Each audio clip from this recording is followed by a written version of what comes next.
नमस्कार दोस्तों, स्वागत है आपका मार्कंडेय पुराण में। आज हम देखेंगे मदालसा के द्वारा वर्णाश्रम धर्म एवं गृहस्थ के कर्तव्य का वर्णन। तो आइए दोस्तों शुरू करते हैं। अलर्क ने कहा, महाभागे, आपने राजनीति संबंधी धर्म का वर्णन किया और अब मैं वर्णाश्रम धर्म सुनना चाहता हूँ।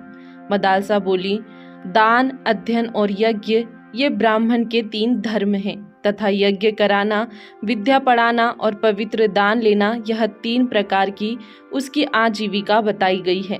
दान, अध्ययन और यज्ञ ये 3 क्षत्रिय के भी धर्म हैं। पृथ्वी की रक्षा तथा शस्त्र ग्रहण करके जीवन निर्वाह करना, यह उसकी जीविका है। वैश्य के भी दान, अध्ययन और यज्ञ ये तीनों ही धर्म हैं। व्यापार, पशुपालन और खेती ये उसकी जीविका है।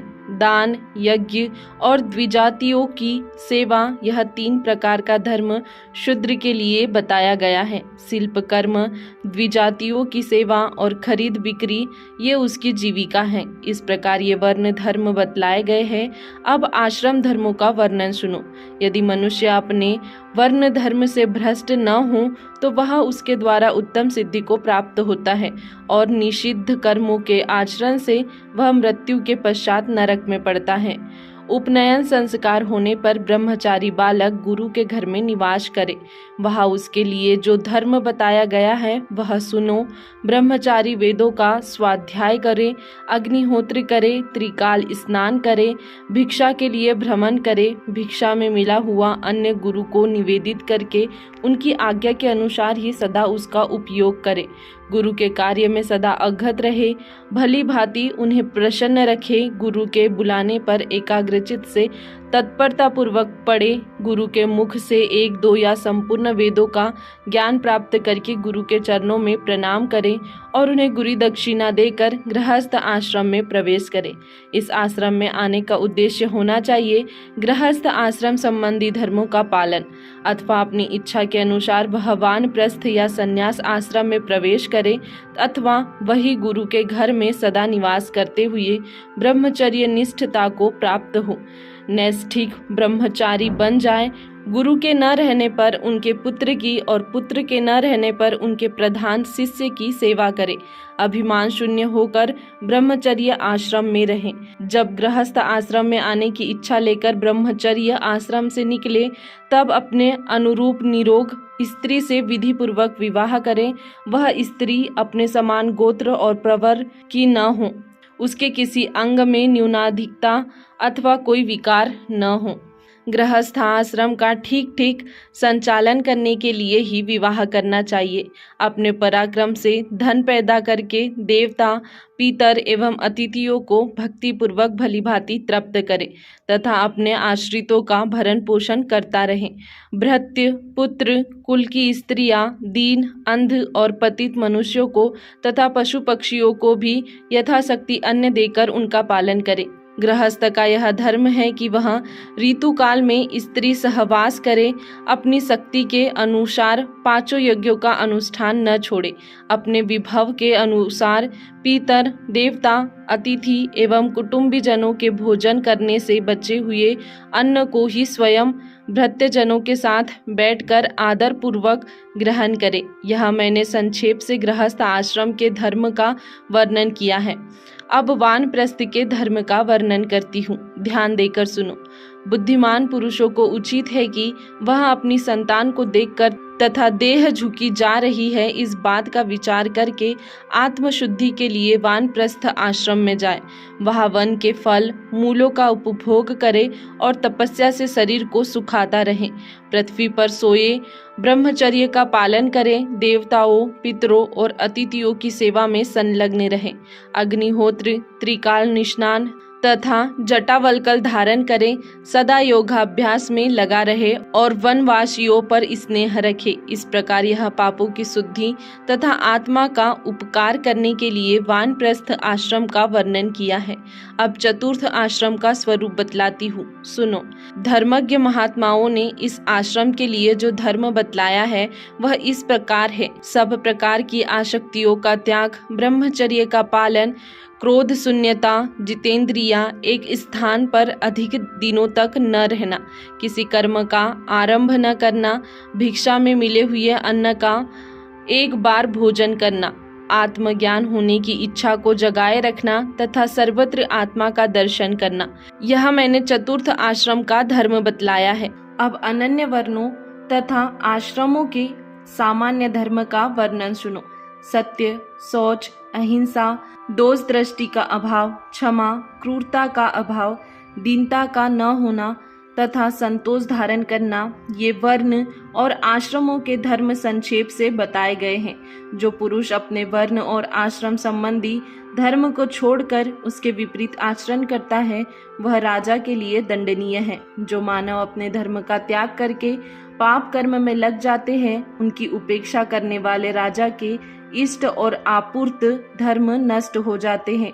बेटा, गृहस्थ धर्म का आश्रय लेकर मनुष्य इस संपूर्ण जगत का पोषण करता है और उससे मनोवांछित लोगों को जीत लेता है।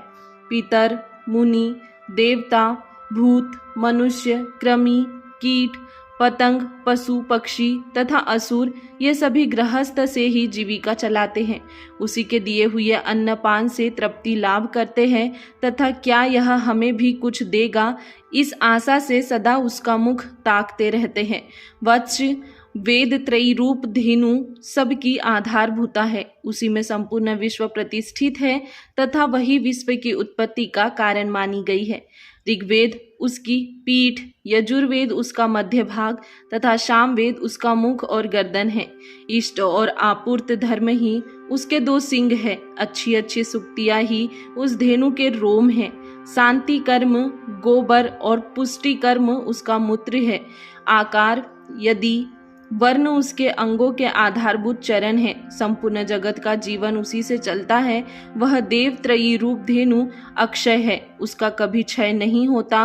स्वाहा देव यज्ञ, स्वधा पितृयज्ञ, वसटकार ऋषि आदि की प्रसन्नता के लिए किए जाने वाले यज्ञ तथा हंतकार अतिथि यज्ञ ये उसके 4 स्तन हैं। स्वाहा रूप स्तन को देवता, स्वधा को पितर, वसटकार को मुनि तथा हंतकार रूप स्तनों को मनुष्य सदा पीते हैं।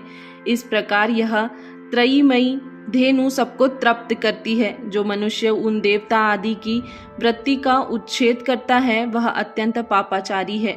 उसे अंध तामिस्त्र एवं तामिस्त्र नरक में गिरना पड़ता है। जो इस धेनु को इसके देवता आदि बछड़ों से मिलाता है और उन्हें उचित समय पर पीने का अवसर देता है वह स्वर्ग में जाता है। अतः बेटा, जैसे अपने शरीर का पालन पोषण किया जाता है उसी प्रकार मनुष्य को प्रतिदिन देवता, ऋषि, पितर, मनुष्य अथवा अन्य भूतों का भी पोषण करना चाहिए। इसीलिए प्रातः काल स्नान करके पवित्र हो एकाग्रचित से जल द्वारा देवता, ऋषि, पितर और प्रजापति का तर्पण करना चाहिए। मनुष्य फूल, गंध और धूप आदि सामग्रियों से देवताओं की पूजा करके आहुति के द्वारा अग्नि को तृप्त करे। तत्पश्चात बलि दे। ब्रह्मा और विश्व देवों के उद्देश्य से घर के मध्य भाग में बलि यानी कि पूजोपहार अर्पण करे। पूर्व और उत्तर के कोण में मनवंतर के लिए बलि प्रस्तुत करे। पूर्व दिशा में इंद्र को, दक्षिण दिशा में यम को, पश्चिम में वरुण को तथा उत्तर में सोम को बलि दे। घर के दरवाजे पर धाता और विधाता के लिए बलि अर्पण करें। घर के बाहर चारों ओर अर्यमा देवता के निमित्त बलि प्रस्तुत करे। निशाचरों और भूतों को आकाश में बलि दे।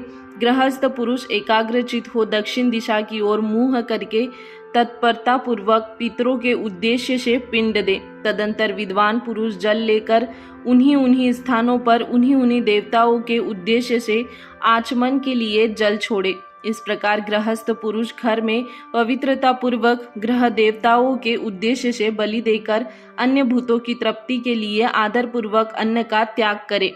कुत्तों, चांडालों तथा पक्षियों के लिए पृथ्वी पर अन्न रख दे। यह वैश्वदेव नामक कर्म है। इसे प्रातः काल और सायं काल अवश्य बताया गया है। इसके बाद बुद्धिमान पुरुष आचमन करके उस काल तक अतिथि की प्रतीक्षा करते हुए घर के दरवाजे की ओर दृष्टि रखे। यदि कोई अतिथि वहां आ जाए तो यथाशक्ति अन्न, जल, गंध, पुष्प आदि के द्वारा उसका सत्कार करे। उसके ग्रामवासी पुरुषों को या मित्रों को अतिथि न बनाए जिसके कुल और नाम आदि का ज्ञान न हो, जो उसी समय वहाँ उपस्थित हुआ हो, भोजन की इच्छा रखता हो, थका मांदा आया हो, अन्य मांगता हो, ऐसी अकिंचन ब्राह्मण को ही अतिथि कहते हैं। विद्वान पुरुषों को उचित है कि वे अपनी शक्ति के अनुसार उस अतिथि का पूजन करें, उसका गोत्र और शाखा न पूछे, उसने कहाँ तक अध्ययन किया है इसकी जिज्ञासा भी न करे, उसकी आकृति सुंदर हो या असुंदर उसे साक्षात प्रजापति समझे। यह नित्य स्थित नहीं रहता, इसीलिए उसे अतिथि कहते हैं।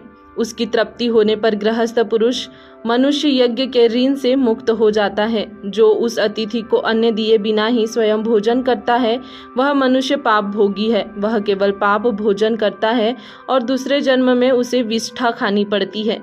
अतिथि जिसके घर से निराश होकर लौटता है उसको अपना पाप दे स्वयं उसका पुण्य लेकर चले जाता है।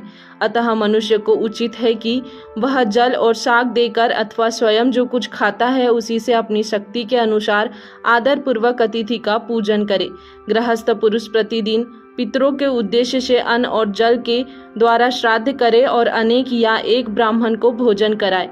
अन्य में से आग्रासन निकाल कर ब्राह्मणों को दे। ब्रह्मचारी और सन्यासी जब भिक्षा मांगने के लिए आए तब उन्हें भिक्षा अवश्य दे। 1 ग्रास अन्न को भिक्षा, 4 ग्रास अन्न को अग्रासन और अग्रासन से चौगुने अन्न को श्रेष्ठ द्विज हंतकार कहते हैं। भोजन में से अपने वैभव के अनुसार हंतकार अग्रासन अथवा भिक्षा दिए हुए बिना कदापि उसे ग्रहण न करे। अतिथियों का पूजन करने के बाद प्रियजनों, कुटुंबियों, भाई बंधुओं, याचकों, अनुकूल व्यक्तियों, बालकों, वृद्धों तथा रोगियों को भोजन कराए। इनके अतिरिक्त यदि कोई दूसरा अकिंचन मनुष्य भी भूख से व्याकुल होकर अन्न की याचना करता है तो गृहस्थ पुरुष वैभव होने पर उसे अवश्य भोजन कराए।